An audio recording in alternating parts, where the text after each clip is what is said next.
Today we are climbing the Seongsan Ilchulbong peak.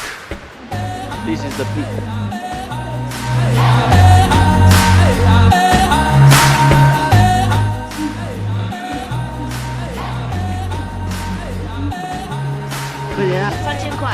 Alright.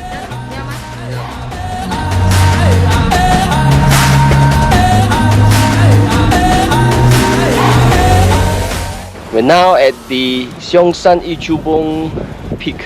This is the unique rock.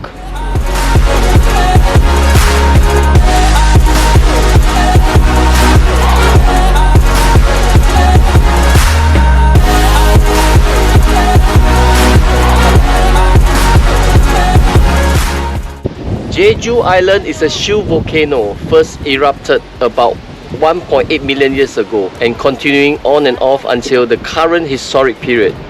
Hydrovolcanic activity formed the foundation of Jeju Island, and in subsequent eruptions consisting mainly of lavas and created geological features which have shield form.